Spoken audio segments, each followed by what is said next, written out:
Anyway, let's get started. If you're new to the group, my name is Britton. I'm the author of the Art of Raising Children for Greatness series. I'm also the owner and president of Blue Manners Online Academy.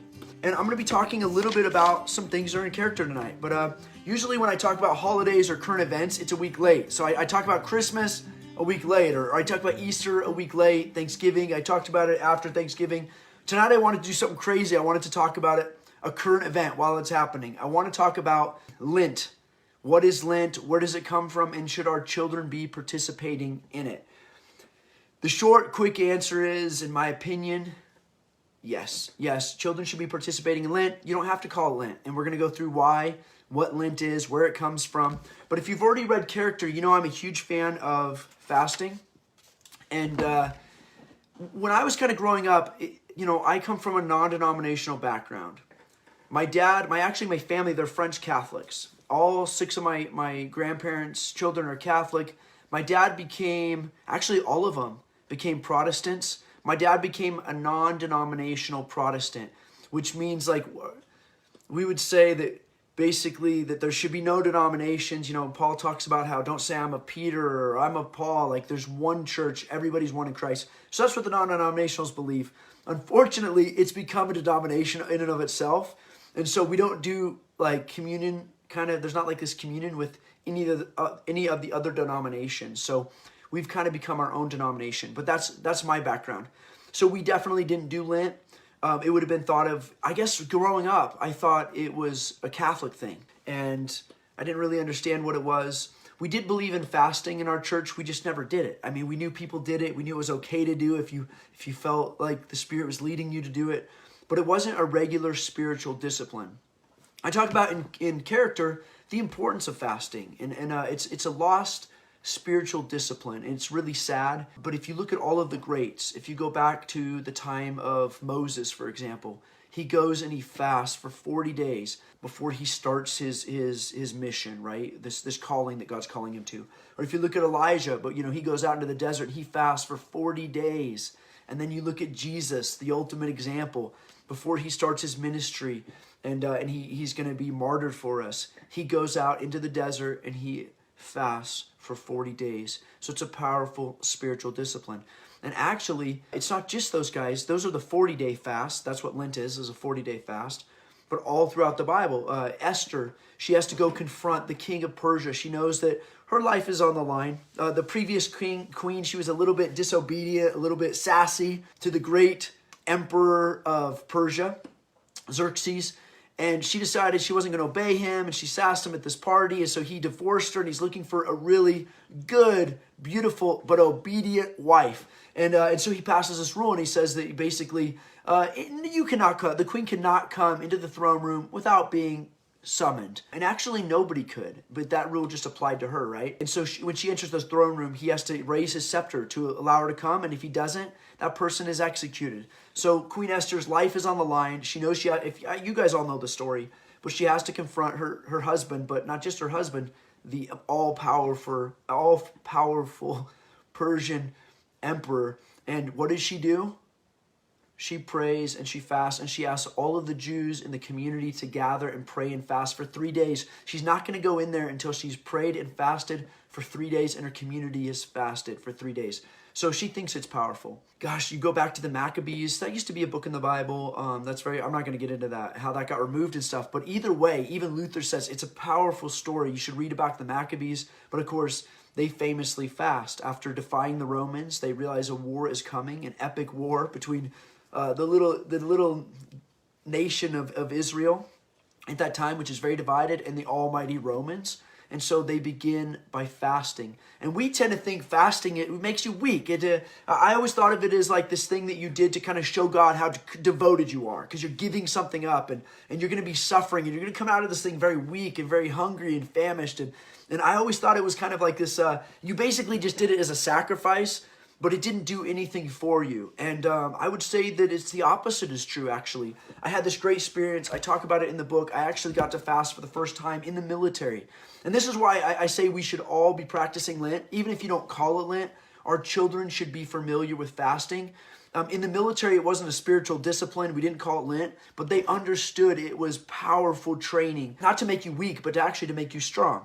And so I went through this SEER training, and the first night, we didn't eat for basically a week. It wasn't huge, but we didn't eat anything basically for a week. And I remember we went out, we were hiking up in the mountains. This is in Washington. There's like 3 or 4 feet of snow. We got the snow boots on and these, man, it was crazy. And all these packs. And I remember we worked all day and we had no food. And I remember at the end of the day just being exhausted. I could barely move. I'm so hungry. I'm feeling so weak. I go to bed and I remember thinking, I can't make it a week out here. Like, how is this even possible? By the end of the week, we're going to be shriveled up, like almost dying because we haven't eaten for a week and we're working so hard and burning all these calories. But something amazing happened the next morning. I woke up, I felt more energized. It's really strange. And I didn't really feel that hungry. There's like this dull hunger pain throughout the whole week, basically.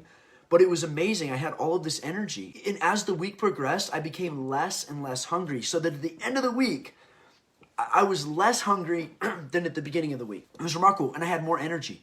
I mean, we were rucking long days, and I was like gaining speed and gaining momentum. Where my whole life, it was like food was your energy, and you had to eat it right before a wrestling match or something like that, and get all that stuff in you. But the truth is we actually have we have tons of fat in our body, all sorts of good stuff stored up in our body for a time of fast. And actually, when you fast, your body starts to eat that, and it's like high energy. And it actually can, I don't know all the ins and outs of it. I only know what it did to me. I felt better. I felt more alive and more focused. And so when you look at the Israelites, like before preparing for battle and stuff, they're fasting. They're not just doing it to show their devotion for God or trying to win favor. I think that they're preparing themselves. They're actually making themselves stronger. They're focusing their energies, and your body's going to start to devour that high energy fat and stuff that's in your system. So anyway, I think it's an advantage. That's one. The second thing, it is a time to show self-control, to practice self-control. We have so many bodily needs and desires, and it's so easy to get caught up in that feeling like you have to feed yourself because you're hungry. And your body starts to run, set the schedule for your day. Your body starts to control you. What's pleasurable, what's uncomfortable. And we start to avoid the uncomfortable and just seek out the pleasure. And we like to watch it, be entertained, and we like to eat really good food. And we live in America where we have an unlimited supply of delicious candy-like food. Everything is flavored with sugar and it's tasty, and we can become food addicts. And it actually, if you become addicted in one area and you lose self-control in one area, it starts to seep over into other areas because you're allowing the pursuit of pleasure, the bodily pursuit of pleasure, even if it's not pleasure, it's just meeting your needs, right? You're allowing those things to dictate how you live your life. And so for a time of fasting, the Spirit is telling the body, denying the body and saying, no, I'm in charge.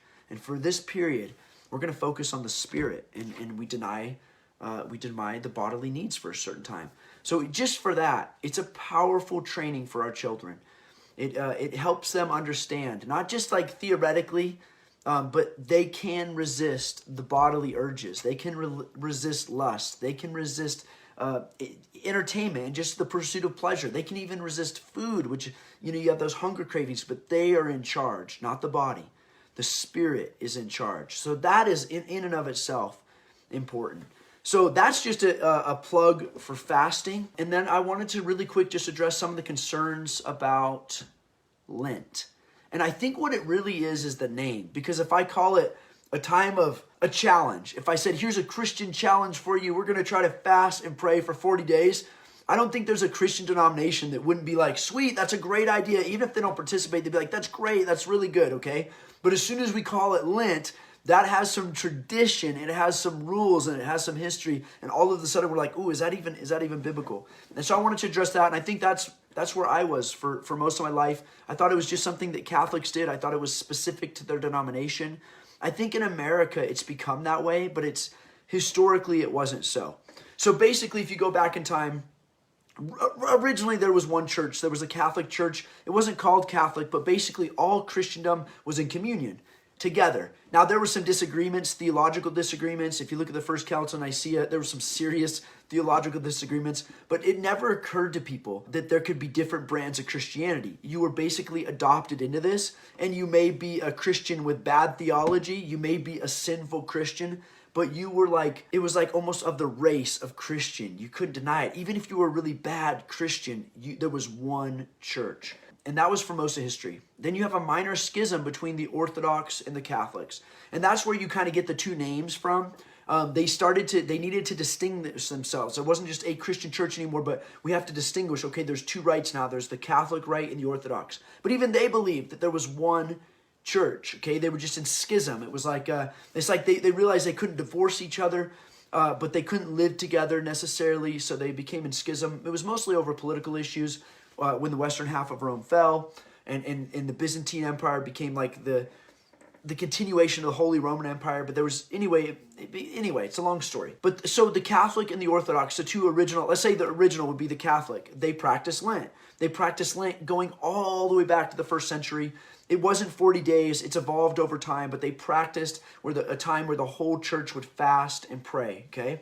And it was usually before Easter. Then you have the Orthodox, of course, they still do it. Now you get to the Protestant denominations. The Protestants come onto the scene in the 1500s, okay? And this is going to be mostly Martin Luther comes on the scene. And guess what? They still practice Lent. Martin Luther defends Lent. The Lutherans today practice Lent. So it wasn't a Protestant or Catholic or Orthodox thing, okay? Protestants practice Lent for a long time too. I think it was a great spiritual discipline. They may have had some disagreements over whether you had to do it, okay? Or it's like the difference between, you're saved by works and faith. We would say, well, you do have to do the works, but it's only because you can't have faith without doing the works. Or they would say, well, no, you have to have the works. And anyway, it ends up being the same thing. We both recognize that we have to have the works. It's just whether it's a salvation issue, right? And so I think with the Lent, with the fasting, I think that we do have to do it. And then you can decide in your denomination whether it's required or whether you do it just because you're inspired, right? Required or inspired. But either way, I think it's really important. If you look at the early church, if you look at all the examples, they practiced a time of fasting. And usually it was universal throughout the whole church at the same time. Like it was that sense of community. We're in this together. But it was individual in that you give up something. Like for Lent, you pick your own thing that you're struggling with. For example, I've been playing Risk lately. So Risk as a kid I was a fanatic for Risk. I could never get anybody to play. And then I found this horrible thing. My kids found it actually, Risk Online. I've been playing it and I'm cutting it out for 40 days. Okay, I got to get focused again. I'm cutting it out. That's individual to me. That's something that I'm struggling with. So everybody can have kind of their own thing, which makes it individual. But we do it collectively as a Christian body. And I think it's really cool because the Lutherans do it, and the Catholics and the Orthodox, and we have that one thing in common. And sometimes we forget that we do have things in common as a Christian body. Our 8-year-old shows TV. Sweet, yeah, my kids all said that. They're going to be so sorry. That was the first thing that came. They said no video games. And they said that themselves. And my little 8-year-old, he said, yeah, no TV or movies. They just watch shows. I'm like, okay, so I'm going to hold you to it. We'll see how long. Okay. But also the Anglican church. So if you know, okay, you have those two, you have a bunch of brands of Protestant church. You have the original Lutherans. They kind of break away almost right after King Henry VIII denounces Lutheranism and writes this whole manifesto championing the Catholic faith. He loses faith in it, and he breaks away his own brand of Protestantism. Very similar to Catholicism, by the way. It's very different than Lutheranism, but it's a brand of Protestantism, and that is the Anglican Church, the Church of England. And that's all it really is. It's basically, you can only be part of it if you're English, right? At this point, Henry's view of Protestantism was that every country should have their own Christian church, and the king should be the head of it, okay? So his brand was Anglicanism, so the English Christian church. When they came to America, sorry, I got an itch. When they came to America, the Anglican church, of course, became the Episcopal church because it was basically like the same brand, but it was no longer English, right? After we broke away. Okay, the Methodists. I go to a non-denominational Christian church here in town. It's pretty cool. It's truly non-denominational because it was started by Methodists.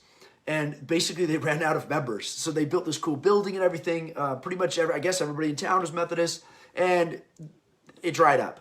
So then they had these Baptists, and so the Methodists and Baptists came together, and then basically, just so they didn't shut down the building, they said, well, let's just kind of bury our differences a little bit. Let's do this church thing together so we can keep it going.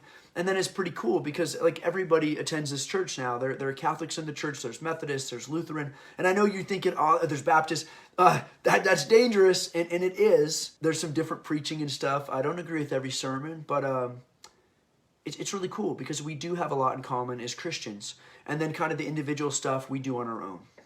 Okay, so Presbyterians also celebrate Lent. So there's a whole bunch of Protestants, okay, that celebrate Lent. It's really the newest brands of Protestantism, like the Baptists, the Anabaptists. They kind of got started during the Lutheran time. They were kind of pretty radical. The Huguenots, they tried to overthrow the Catholic kings in France, and they basically lost, got kicked out. They ended up in the New World down in the South. I think like Georgia and in those areas. They don't. So Baptists don't. The LDS Church doesn't. Evangelicals don't. Pentecostal doesn't. And most non-denominational churches do not celebrate Lent. However, like I said, I think that they should, for one, even if they don't want to call it Lent, because Lent has kind of that historical connotation.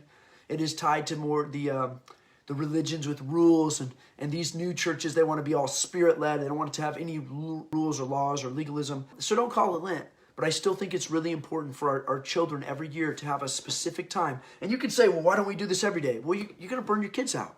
So a specific time where they give something up for Christ. Not an old toy to donating it somewhere. That's nothing. I mean, something that's valuable. My daughter, she's like, well, I could just give meat up for the whole time. And I was like, well, you don't even really eat meat anyway. Pick something that matters, okay? Don't be like Cain offering your second-hand offering, the blemished sheep or the you know what I'm saying? Offer your best like Abel. What's the thing that you value the most? Give it up for Christ for 40 days. That's great spiritual training. And it was funny too, because I was talking to a youth pastor the other day, and he was talking about, because we have a non-denominational church, right? So there's some Catholics in the youth group. And he was talking about how it was really interesting because they seemed very spiritually developed. And I think that's so important, because so often, like in the churches that I grew up in, it's all about the Bible, which is good. The Bible's good. There's nothing wrong with that. But it's prayer and it's the Bible. And so our kids are very knowledgeable. Like my daughter Audrey, I realize that. Like she's very knowledgeable in the Bible. She can win maybe every Bible bowl or something. Like she always has the answer. But I realize like she doesn't pray a lot. In fact, she doesn't pray a lot on her own at all. And I started to notice that. And I'm starting to wonder if maybe over time I've made it all about the head and not the heart. I haven't practiced the spiritual discipline that the early church did, like Lent, like fasting collectively as that church. And I focused it so much on the apologetics and on memorizing the scripture and all of that stuff, which is very important, very good. I think Protestants probably maybe do a little bit better job than that. We're all about Bible studies. We probably do a little bit better job than the Catholics in that area, but we don't have some of the spiritual disciplines or practices that they do. And so you don't have to call it Catholic. You could call it fasting. I mean, like I said, in the military, there's no religious context, but they understand you need to experience that to raise up a strong soldier. You have to experience hunger and what it means to go without. Or you could just call it Christian fasting. I don't think anybody would disagree with that, but I think it's important spiritual discipline. Like I said, Jesus did it for 40 days. There were others. Let's see. Elijah did it. Nehemiah did it when he was grieving that the city Israel had fallen and it wasn't being rebuilt and there was disorder. He fasted. It was like seen as a spiritual, like he's waiting on God to direct him. He's fasting. He's emptying himself so that God can fill him up. There's the Day of Atonement. So this is actually part of the old religion that the Jews practice. I'm not saying it's part of the law now, but they certainly practiced it every year. They had 10 days of fasting to bring in the new year. It's still done today. You have Jonah and Nineveh. Jonah goes to Nineveh, and these are pagans, and he preaches God's going to destroy you. He's actually kind of eager about it. He does not like these people. He's excited to tell them, and they repent. And it says that they fasted. They're emptying themselves. For some reason, this is like the way you communicate to God. I'm serious, God. I want change. I'm repentant. I'm fasting. I'm willing to give it up. I'm willing to give up my bodily needs. I'm willing to suffer. Like I said, you have Esther. And then in the New Testament, you have Paul and Barnabas. They are fasting and praying. And it's a great spiritual discipline. Like I said, I didn't do it until I became an adult. Actually, I did it in the military. It was the first time I experienced the spiritual discipline of going without, of fasting, of giving something up for a greater cause. Sadly, I didn't experience that in the church until, basically my 30s. Keep itching my nose, sorry. I don't know what's wrong with me. Probably a whisker. Okay, so for that reason, I would highly recommend it. The question is, I think a lot of people have, is it biblical? So we talked about these two splits in the church. Like you have the Baptists and the LDS, and you have all these this crew. And then you have the old school, Catholic, Orthodox, even the Protestant, the Lutherans, the Anglicans, the Methodists, the Presbyterians, right? And they have some traditions. And we would say, the modern evangelical or Baptist would say, well, that's the traditions of men. And if it's not in the Bible, we won't do it. Again, I would say Lent is not biblical in the sense that it's not a commandment in the Bible. You will, before Easter, you will you will fast for 6 weeks or 40 days roughly, right? So in that sense, it's not biblical, but it's also biblical by example of Christ. We want to follow Christ. He went out and he fasted and prayed. If Jesus Christ needed it, maybe we do too. If Jesus Christ needed a time to he'd go out away from everybody and pray and fast. It's a great spiritual discipline. If Moses did and Elijah and Daniel had fasting and Paul and Barnabas, maybe it's an important spiritual discipline that is biblical and we should mimic it. Maybe we don't have to do it exactly at Lent, but what a great time when everybody kind of in the Christendom sets apart a time, and it's an example to the world to say, hey, we set apart this time that it's not just about the worldly pursuits. And you do it collectively, and it gives you that sense of fellowship and community. It's just like singing a hymn. It's fun to sing by ourselves, and there's nothing wrong with that. But there's something about going to church and having the harmony of all of the voices. So we tend to be very individualistic in our society, and it comes out of the Enlightenment, and it's become a personal religion. It's my personal relationship, and you can't tell me what to do, and I'll do it on my own, and I'll find my own way. That wasn't how the early church did it. It was very collective. And again, that goes kind of, it's un-American idea. We're kind of very individualist. We do it our own way. We have freedom and our rights. But I think we're missing something. I think if you're going to fast, why not do it when all the rest of the Christians are doing it? It's a great time too. I think that the church is, one of the things that's so horrible is that we've all broken up and we've become so, like for example, we a while ago, we believe in speaking out for the life of the unborn. So we got involved in this group. We didn't know what it was at the time. We were just speaking out for the unborn. And we invited some people from our church. And it actually became controversial because later we found out it was organized. It wasn't Catholic, but it was organized by a Catholic. And so people were very concerned that, is this Catholic? And I remember thinking, that reminds me of the story of the Good Samaritan that Jesus was trying to say. And the Samaritans were hated by the Jews. The Jews would cross to the other side of the street. It's like, we have to be very careful. We can associate with sinners. We can associate with Catholics. Like I said, my family comes from Catholic. My wife is Catholic or was Catholic. That's her background. I've tried very hard on Blue Manor to remain non-denominational. I want to be a home for all Christians. And there is room for common ground.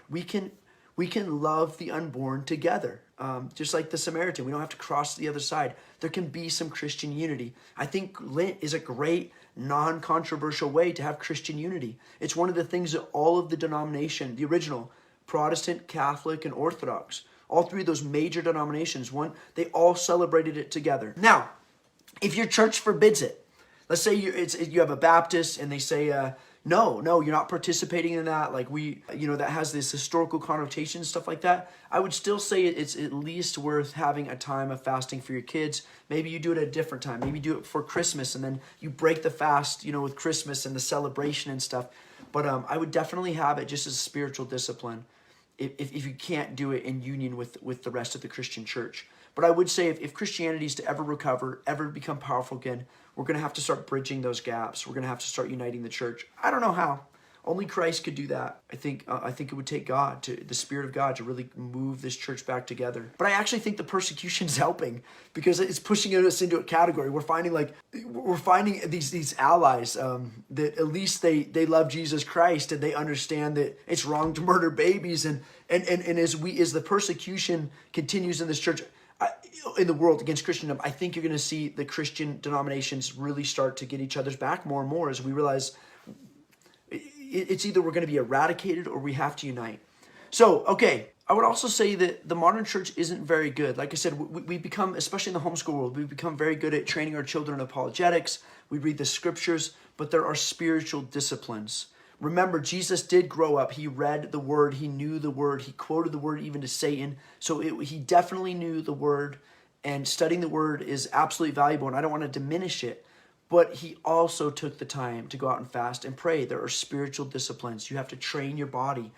It's very easy. Like I talk about this in the book. It's very easy to teach Christian or children the virtues. You teach them about courage. Every kid wants to be courageous, okay?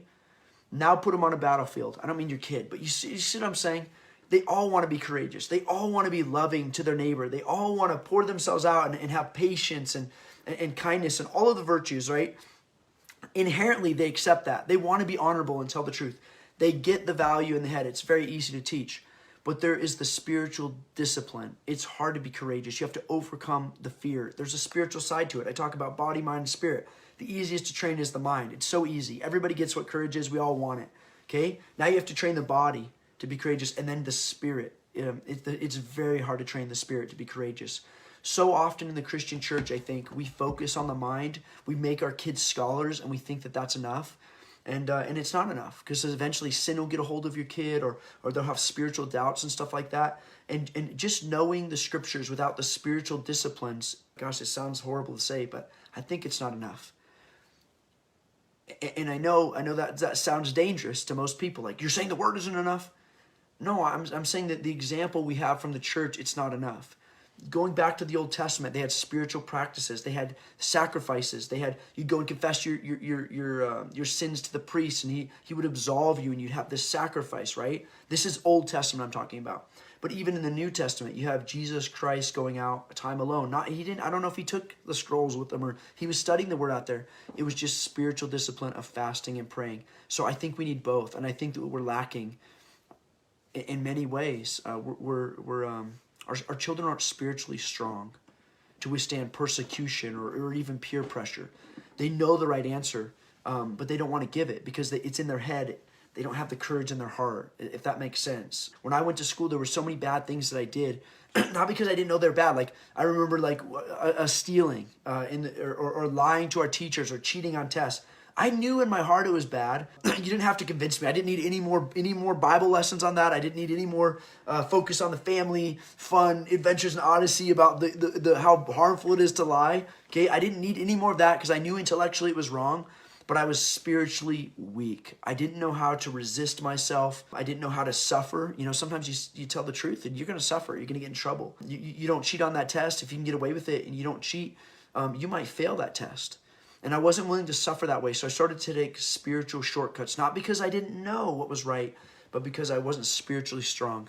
So that's what I think that Lent is all about. I hope you guys practice it with your kids, even if you don't call it Lent. But it's not for a day. I like that it's for a 40-day period. I like that it brings us to Easter. We remember Christ's life, his suffering on our behalf. We suffer in this tiny little way, and it leads up. It's also in the Old Testament. It's a kind of mourning.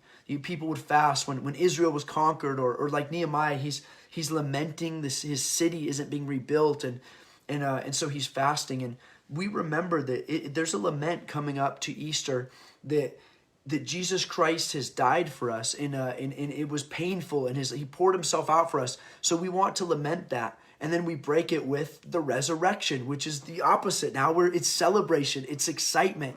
Christ is no longer suffering, he's risen. So it's exciting. So I feel like it's a perfect time to do it leading up to Easter. So anyway, that's my 2 cents on Lent, guys. I hope you don't take it too like judgmental or non-denominational. I used to be very, very set in my ways, and I knew all of the answers and stuff like that. But the more you study the scriptures, you'll find that a lot of these denominations, you're splitting hairs. I mean, you're splitting hairs. And you can justify both sides. I could debate either side. I think it's important to find unity, and at the very least, it's important for our children to have spiritual discipline. So, like I said, don't call it Lent if you can't. If you can't get past that, if that's too traditional, religion for you or something like that, call it something different. But introduce your children to the practice of voluntarily giving something up, suffering for Christ, and tasting a little bit of hunger, so that they learn how to deny the body. When it's necessary for the spirit, right? So the spirit's in charge, not the body. All right, guys, thank you so much. I'm sorry this video is elongated. I don't know what happened to my phone. I'm sorry for the bumpy start. Hopefully you got something out of it. If you guys have any questions, please leave them below. Hopefully you guys are reading the books and getting something out of it. You guys, if you have questions, post them on my page or message me or whatever you want to do. Your questions are always the priority. If I don't get a good question, maybe next week I'll talk about raising a genius. That was actually gonna be my talk today, and I'm like, oh, it's Lent. I should maybe say something about that. But I want to get back into that too. That are geniuses born or are they raised? And how do you wire a genius? And it's actually fascinating.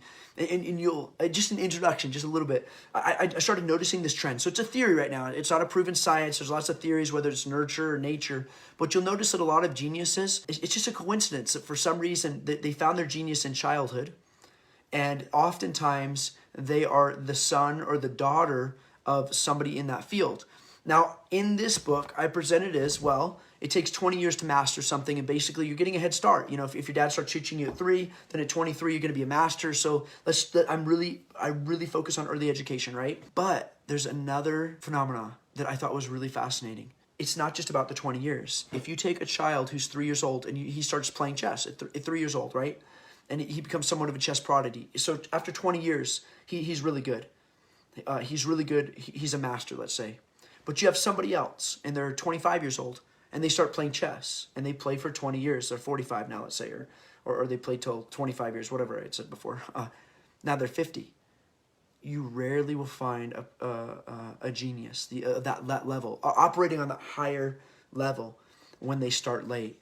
And my theory is and this is partly science, but the brain rewires itself. And once it's wired, okay, you start wiring as a child. You have so much brain power, you can't use it all, right?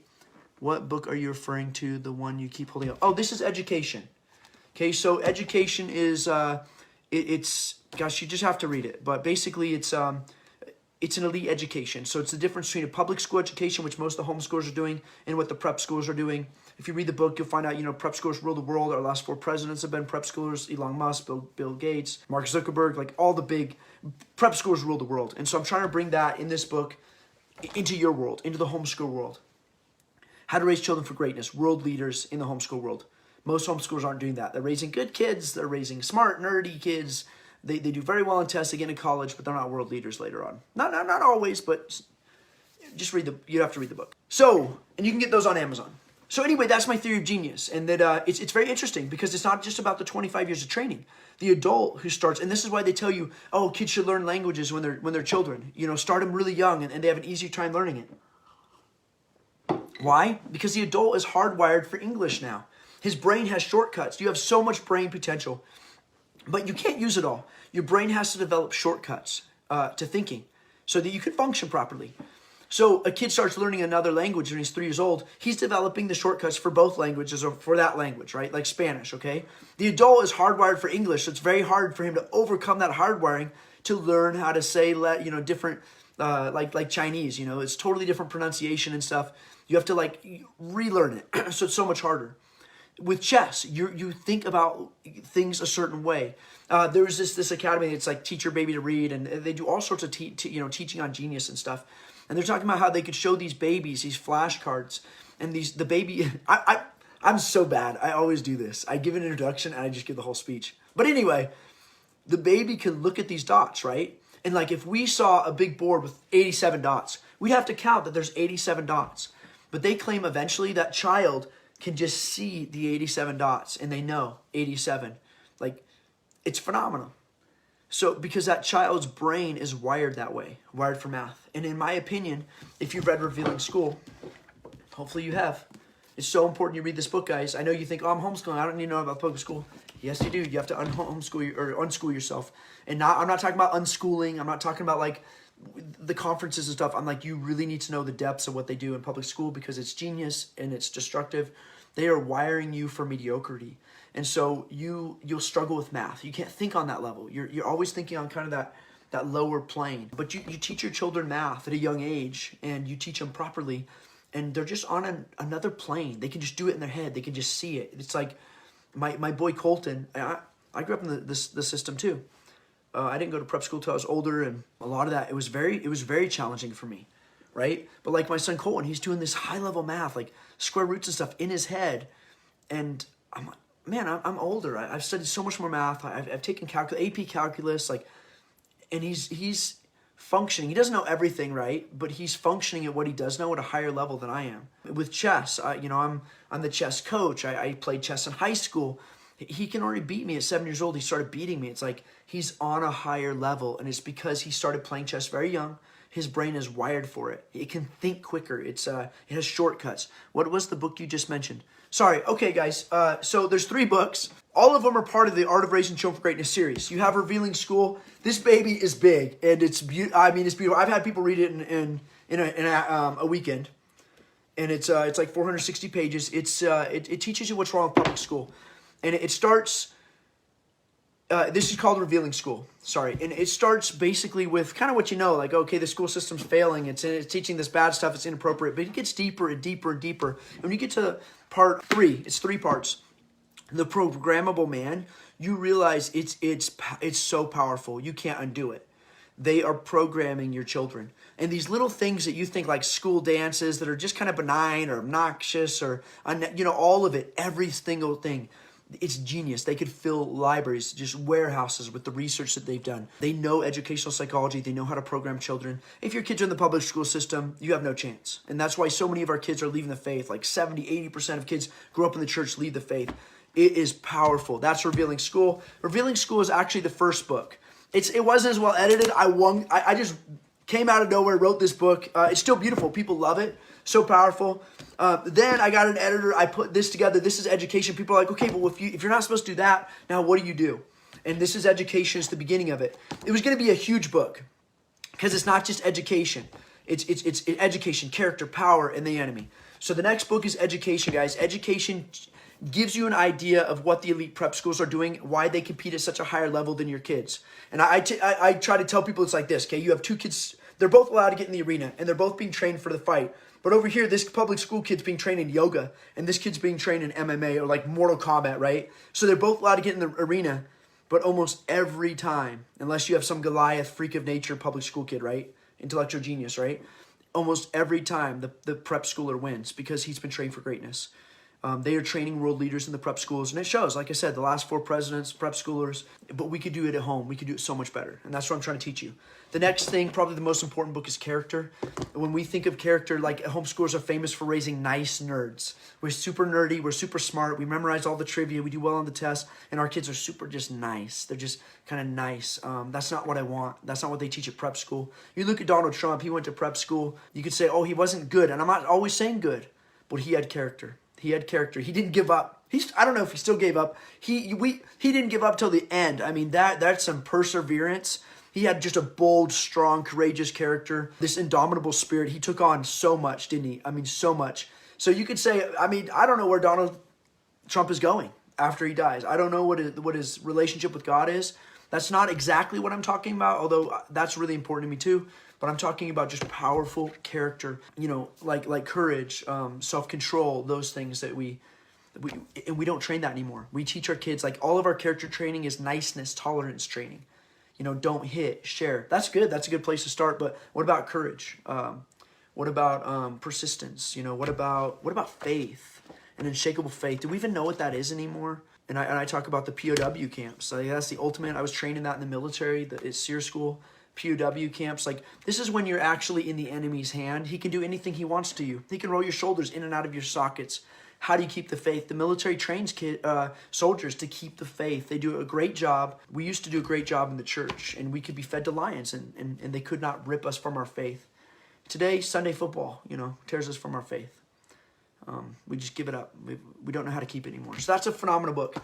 The next book in the series will be Power. That's the one I'm working on now. Power is powerful. We're going to restore power to the church. We're going to restore power to Christendom.